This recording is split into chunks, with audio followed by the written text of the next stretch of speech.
Nous continuons notre session à travers les cas d'usage de la crypto-monnaie. Donc, les cas d'usage au niveau de la blockchain, c'est ce que je vous ai dit précédemment, c'est à savoir l'utilisation au niveau de certains domaines tels que l'architecture, tels que l'élevage, l'agriculture, la surveillance de données, le stockage des données, la décentralisation de certaines entreprises. Voilà. Donc, il y a beaucoup. On va peut-être par la suite, voilà, vous donner au niveau des analyses de projets crypto. Pas qu'on va peut-être, voilà, par la suite, au niveau des analyses de certains projets crypto, je vais vous donner pourquoi, voilà, telle crypto-monnaie, quel est son projet, qu'est-ce qu'ils ont fait, qu'est-ce qu'ils font, quel est l'usage concret, qu'est-ce qu'ils font concrètement, voilà, dans le monde, pour que vous puissiez voir comment les choses fonctionnent, pour que vous puissiez voir comment les choses sont, voilà, afin maintenant de mieux comprendre. Et ici, vous devez d'abord comprendre c'est quoi la crypto-monnaie. Comme je vous l'ai dit, la crypto-monnaie, c'est l'adaptation du milieu financier au niveau de la blockchain, c'est-à-dire de façon décentralisée, de façon à ce que tu sois maître de tes fonds, tu sois maître de tes fichiers, parce que ce ne sont pas uniquement de l'argent, ça peut être également des fichiers, ça peut être également des données. Et quand ce sont des fichiers et des données, bon, donc vous voyez, tout dépend de la valeur du fichier ou des données que tu disposes. Donc, ici, ce que vous devez noter, c'est que je vais mettre les cas d'usage.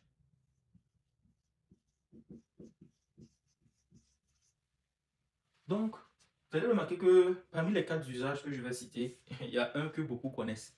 Voilà, c'est un seulement qui est beaucoup médiatisé, que lorsque quelqu'un parle de crypto-monnaie, c'est ça seulement. Quand quelqu'un me contacte, il dit, ah Zafi, bon, il va vous demander, ah c'est dans quelle crypto-monnaie je dois faire, dans quelle crypto-monnaie je dois acheter. C'est ce volet-là seulement. Alors qu'il y a plein d'autres usages, il y a trois autres usages en fait qui sont là, que d'autres utilisent. Voilà, ils s'en foutent même du côté, on va dire, bon, pour ne pas dire investissement. Voilà, c'est les autres usages en fait qui les intéressent. Donc, voici d'abord le tout premier usage qui est un moyen de transaction. Moyen de transaction. Donc, si on prend moyen de transaction,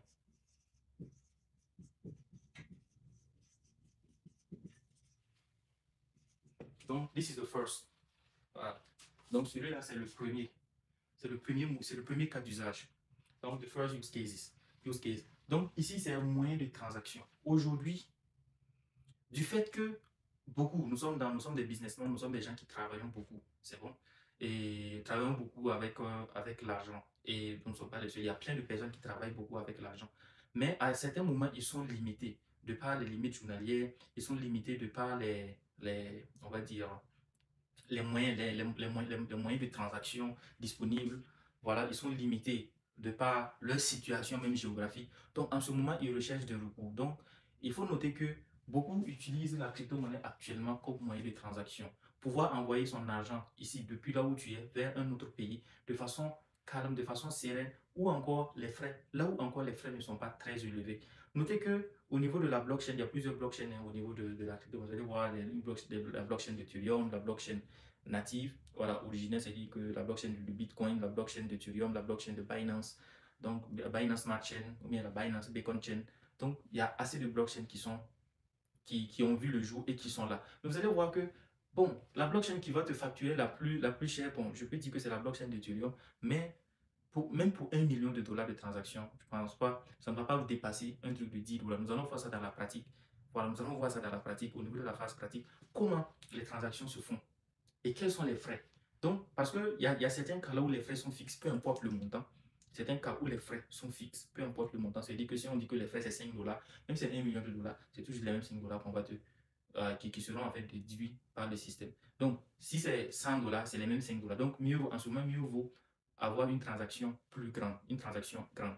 Mais lorsqu'il s'agit, dans le cas là où les frais de transaction sont en fonction de la quantité et également du niveau de congestionnement du réseau, si le réseau n'est pas congestionné, c'est-à-dire s'il n'y a pas, quand je parle de congestionnement, c'est en termes de scalabilité qu'on avait vu. Voilà, c'est en termes de scalabilité. Même s'il y a assez de transactions qui se font en même temps, vous allez voir que ça va prendre beaucoup de temps. Et quand ça prend beaucoup de temps, beaucoup d'autres des gens, d'autres propos, ils font des mises des mises en enchère, voilà, des transactions pour dire, ah, eux, certains vont donner plus de frais qu'il ne fallait pour que la transaction passe le plus vite possible. Donc, en ce moment, ça augmente ce qu'on appelle les frais de réseau. Mais bref, donc ici, moyen de transaction. Il y a beaucoup, ils sont limités. Par exemple, ils veulent envoyer peut-être, je ne sais pas, 10 millions à quelqu'un. Mais avec les moyens locaux, s'ils vont passer par le système traditionnel, ces 10 millions-là, ils doivent envoyer ça sur peut-être 5 jours, sur peut-être 6 jours, ou sur peut-être 3 jours. Alors qu'ils veulent envoyer leur argent en une seule fois. Voilà, pour pouvoir éviter. Et même sur les 5 jours, sur les 3 jours, sur les 5 jours, les frais encore sont quand même énormes. On vous dit peut-être 1%, 2%, 3%, bref, je ne sais pas c'est combien, mais ça diffère. Voilà. Et comme ça diffère d'une institution à une autre, et comme la personne ne veut pas passer par plusieurs institutions, il va passer par quoi? Par les cryptos. Parce qu'il sait que s'il envoie tel nombre de cryptos, ça équivaut à tel montant. Et la personne aussi qui reçoit localement également, lui aussi, il peut reconvertir à travers des agents sur place, à travers également des bureaux sur place, voilà, des bureaux crypto sur place pour pouvoir échanger. Parce qu'aujourd'hui, il faut noter que dans la sous-région, il y a assez de personnes qui évoluent dans les cryptos, qui font les échanges de crypto. Voilà. Donc, l'échange en fait actuellement est beaucoup plus fluide par rapport à quand on débutait, où il fallait forcément trouver quelqu'un si tu n'es pas dans le réseau, c'est ci, c'est ça, c'est ça. Mais actuellement, c'est encore plus facilité à tel point que certains peuvent faire des virements bancaires sur, on va dire, des virements bancaires pour convertir au niveau de leur plateforme d'échange ou alors au niveau de leur application décentralisée ou passer même par leur carte Visa. Donc, vous voyez, mais avant, il n'y en avait pas parce que certains régulateurs n'étaient pas sûrs, ils se disaient que non, ça allait rentrer dans ci, ça allait rentrer dans ça, dans le côté négatif. Alors que, en toute chose, il y a rien de positif ou négatif, tout dépend de la personne qui utilise le produit. Si la personne qui utilise le produit, il utilise ça de façon négative, c'est que c'est négatif, mais si la personne utilise de façon positive, c'est que son impact sera forcément positif. Bref, donc, moyen de transaction, c'est le premier cas d'usage. Donc, aujourd'hui, beaucoup utilisent uniquement ça. Voilà. Ça répond, ou bien ça résout leur problème de transaction. Ça leur permet de transférer de l'argent, on va dire facilement, simplement et de façon sereine. Donc, le deuxième cas, c'est le moyen de paiement. C'est vrai, ça rentre.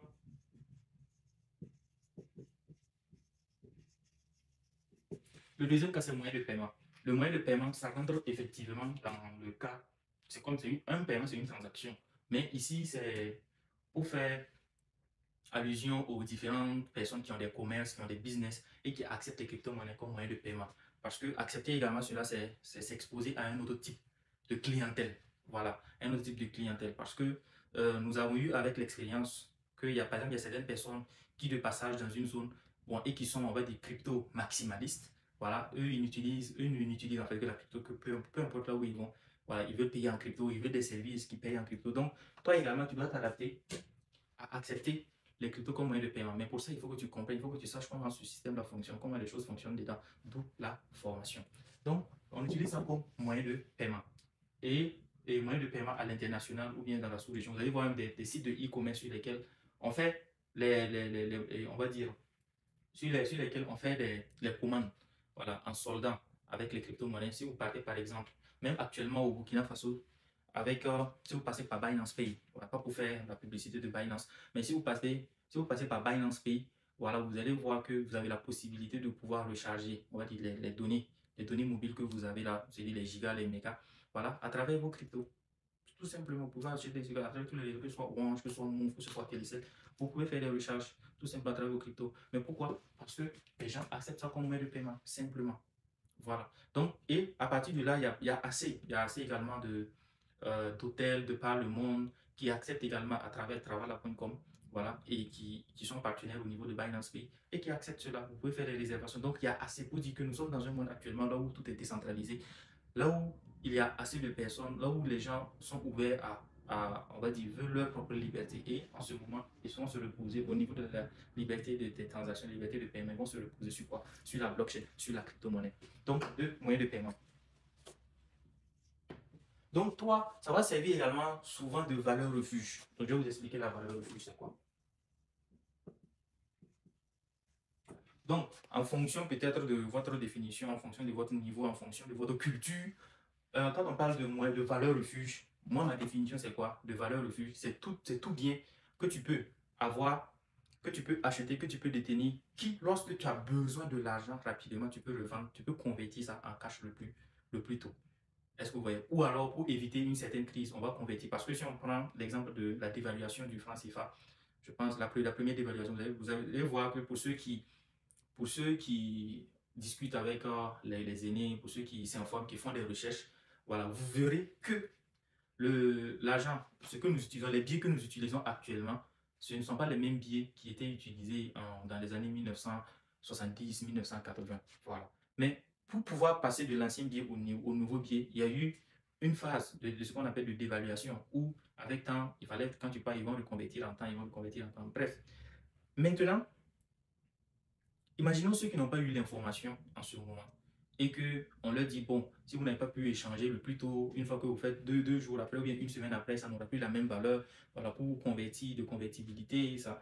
Donc, en ce moment, il y a beaucoup en fait qui vont perdre, vous voyez. Donc, lorsque vous êtes dans ce cas-là et que vous ne savez pas quoi faire ou que vous savez qu'il y aura une prochaine dévaluation, c'est de tout simplement chercher un actif, quelque chose que vous pouvez acheter, garder, et quand peut-être la crise va passer, vous allez revendre ça. Voilà, imaginons celui qui avait les anciens billets qu'ils avaient utilisés pour acheter, par exemple, un exemple, hein, c'est de l'or.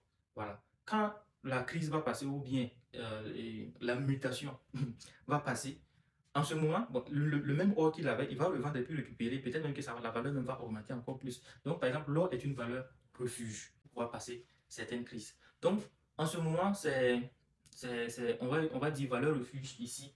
Ça peut être également, bon, hors crypto, hein, ça peut être je sais pas, des terrains ou bien de la bétail ou alors un bien. En tout cas, c'est tout bien que lorsque tu veux revendre, tu as besoin de vendre ça et si tu as besoin d'argent, tu peux revendre ça facilement et récupérer ton argent pour pouvoir faire quelque chose. Et l'or, tu vas prendre l'or est international, hein. L'or, peu importe là où tu vas, tu peux l'échanger normalement au cours international.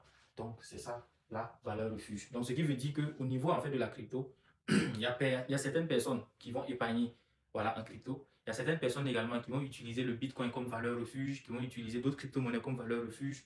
Bon, pour pouvoir également, on va dire, faire certains voyages. Imaginons, moi, je veux voyager et on me dit que, bon, c'est limité, je ne peux pas, au niveau de la carte, je ne peux pas transporter tel nombre, je ne peux pas avoir sur ma carte telle quantité d'argent ou bien je ne peux pas. C'est dit, il y a certaines limites. Donc, en ce moment, ce que je veux faire, c'est quoi? Ce que je veux, ce que je pars pour faire, je peux convertir ça en crypto.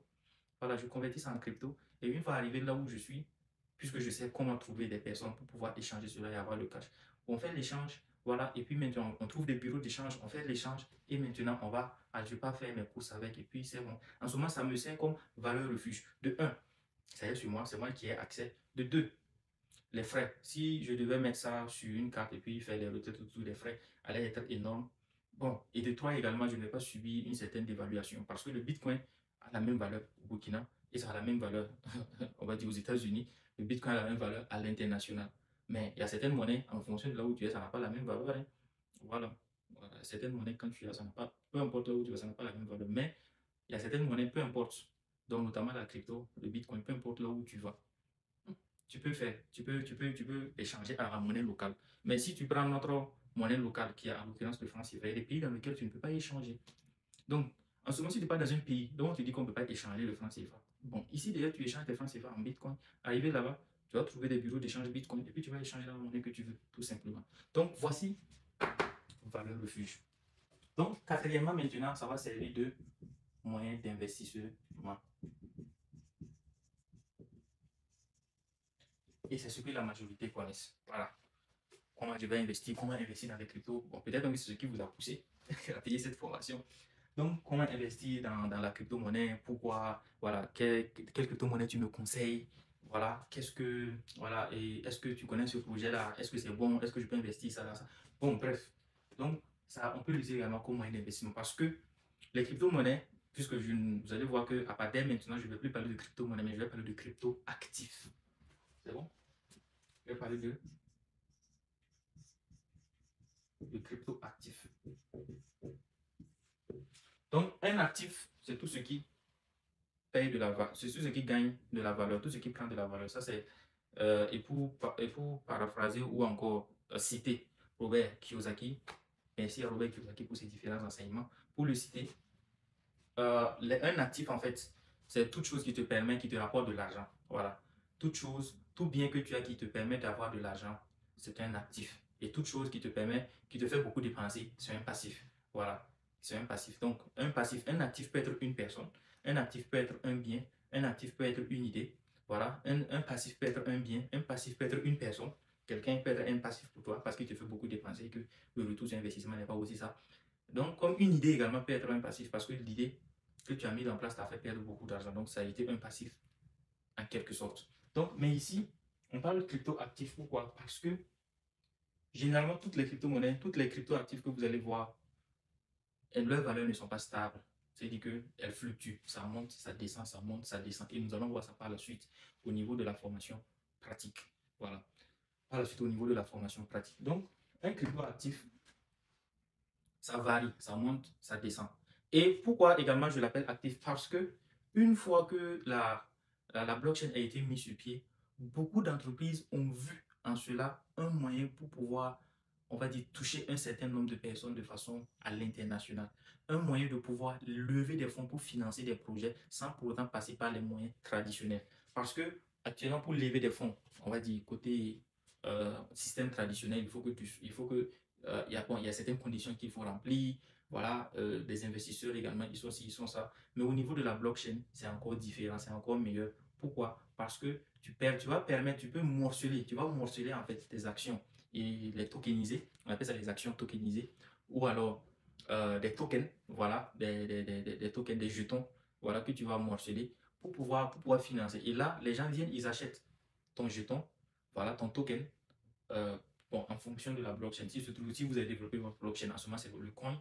En ce moment, ça va permettre à certains, peu importe, par exemple, moi qui suis là, je peux participer à des projets, acheter des projets crypto qui ont été lancés à Singapour, qui ont été lancés, on va dire, en Angleterre, qui ont été lancés en Suisse. Donc, parce que, voilà, c'est la blockchain, c'est décentralisé. Mais c'est très rare de pouvoir acheter des actions d'une entreprise suisse sans être suisse ou alors sans avoir un certain minimum de capitaux.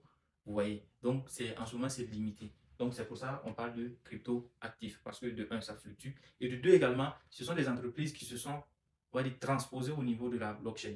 Même si certains, vraiment, il y a des défauts, on va voir par la suite qu'il y a des défauts. Voilà, il faut savoir on va dire, les repérer, les dépêcher pour pouvoir, on va dire, avancer. Donc, moyen d'investissement, parce que également, le Bitcoin ou bien les crypto-actifs, tous les crypto-actifs que vous allez voir ont une promesse de prise de valeur future. Voilà. Pas pour dire que c'est garanti, mais on sait qu'à la longue, là où va le monde, là où vont les choses, si en tout cas le projet qui soutient ce crypto-actif-là, cet actif-là est solide et qu'elle répond à des exigences ou alors elle résout certains problèmes, naturellement les gens vont s'y intéresser, les gens vont utiliser la solution. Et comme des gens vont utiliser la solution, par conséquent, les utilisateurs, ceux qui ont investi dans cette solution bien avant qu'elle soit mise sur le marché, ils vont se retrouver vraiment avec une plus-value. Donc, d'où le moyen d'investissement. Donc, voici pour moi les 4 cas d'usage. Peut-être que vous en avez plus, mais voici pour moi les 4 cas d'usage en fait de la crypto-monnaie que je vous demande d'avoir. Et peut-être en fonction de la situation que vous traversez, ça peut vous aider comme moyen de transaction, ça peut vous aider comme moyen de paiement, ça peut vous aider comme valeur refuge, comme ça peut vous aider comme moyen d'investissement. Mais dans tout ça, peu importe l'usage, vous devez d'abord comprendre comment les choses fonctionnent, comment une transaction crypto fonctionne. Vous devez comprendre ça. Ou quelle adresse, par quel réseau passer, s'il y a si une transaction se fait, le ID de la transaction, le hash, comment vérifier même au niveau de la blockchain si la transaction a été validée ou pas, elle est toujours en cours. Donc tout ça, ce sont des éléments que vous devez savoir. Donc en termes de moyens d'investissement, vous devez étudier, on doit étudier le projet, étudier comment, qui sont ceux qui sont derrière, voilà, quel serait son impact futur. Est-ce que dans 10, dans 15 ans, dans 5 ans, ce projet sera toujours valable, elle sera toujours là. À quel moment nous sommes par rapport au graphique, est-ce que c'est le bon moment d'acheter au niveau de l'analyse technique ou bien au niveau de l'analyse fondamentale? Quels sont les fondamentaux? Les narratives, voilà, quelle est la tokenomics? Donc, il y a plein de choses. Mais le minimum, c'est d'avoir les bases. Et les bases, on va vous les donner pour que vous puissiez, si vous voulez vous limiter à la formation sur les bases, vous allez vous limiter. Pour ceux qui veulent aller plus loin, ils vont comprendre encore plus. Donc, merci beaucoup.